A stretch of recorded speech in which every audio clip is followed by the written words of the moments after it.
Good morning, everyone. This morning I would like us to study Luke 8 a little bit. It's about the sower that went out to sow and the different grounds that the seed fell on. So first of all, I want us to see that this farmer is Jesus, Yeshua. He's the one that sows the word, his word in our heart. So the ground is our heart. And as he was scattering the seeds, some of these seeds fell on the paths. There's paths. These paths usually are areas that you constantly walk on. It's constantly thinking patterns. It's patterns of running to and forth a certain way. So those paths.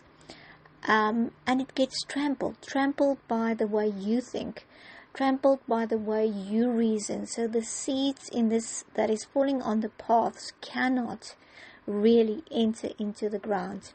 As well as the second thing that happens to the seed that falls on the pathway is the birds of the air ate it. So the birds of the air is usually demonic forces that comes in and just takes the seed immediately. So it cannot go into the ground, and those that is actually left there that you don't trample will be stolen by the enemy. Then there's some that fall on rock. So there's rocky areas in your heart. Where is the rocky areas? The heart areas that you do not submit unto God. The areas where you refuse to, where you sort of lock the door behind you. You don't want to go back there. It's usually a lot to do with past hurts. Rocky areas of rebellion, stubbornness, etc. So the word falls on those areas. Remember, if you look at this farmland, which is our hearts, it's made up of different areas. There's a pathway where there's patterns. There's a rocky area. There's an area where there was good ground. There's good soil where everything was sorted out, but there's also an area where there's some weeds growing that wasn't properly cleaned out, and the weeds will just grow again. So let me just go back to the rocky area. It's obviously the areas where there's hardness in your heart and where the seeds do grow up, so you do receive it, but the plants cannot grow because there's not enough moisture. They cannot shoot roots, so it's difficult to grow in areas like that. And then there are some seeds that fell amongst the thorns. So the thorns grew up with the seeds. So you go on with your own. You don't renew your mind. So your old mindsets grow with the seeds, and eventually the weeds grow stronger and it chokes the seed. So this whole parable teaches us such a lot of how much work it is and how much work we need to put in to have a good harvest, because there's only a fourth part that is actually being worked on. And we're talking about this farmland. This heart is about Christians. It's about the people believing in Yeshua. It's not the non-believers out there, because they don't even receive the word. Remember, a non-believer rejects the word. If we look at this whole chapter, Jesus gave this parable after Pharisees rejected him twice. So he gave this to the people that believed in him, that followed him. So this is a parable to understand that God, or Yeshua, is spreading the word, is giving us the word. As we study the word each and every morning, he breaks open the word for us. This is his sowing. He sows his seed into our hearts. But if only 25% of our heart can really receive the word, can really get that understanding and grow into maturity, then we don't have a great harvest. So we have to work on the areas, the stony areas. We have to destroy these old paths of walking to and fro with bad memories and the way we think and the way we reason and our attitudes. We have to break up the hard rocky areas, and we have to break those stones and remove the stones and the blocks and the stumbling blocks, and we have to remove it so that the ground is soft and receptive to seeds. We have to take out the weeds. There's a lot of work to be done to take out weeds, but the weeds are the things, the worries, the concerns, the things of the world that destroys the Word of God. So we have to have so much seed in our hearts that it actually overtakes the thorns. If you have a lot of seeds, then it's going to be difficult for the weeds. You would hardly even see a weed or two. Maybe there's a weed or two, and it would be so clearly seen that you can immediately take it out. But if you just sow seeds amongst the field where there's a lot of thorns, you won't see the harvest, because the thorns will definitely grow faster and stronger, and it will choke everything.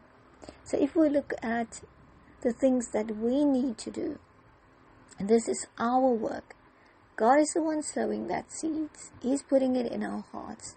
It's for us to sit down and receive those seeds. So He's harvesting, He is sowing every day into our hearts. It's for us to be receptive. It's for us to prepare our hearts to receive 100% of what He is giving unto us. And my prayer is really that we will not reject Him when He gives us a word. We will not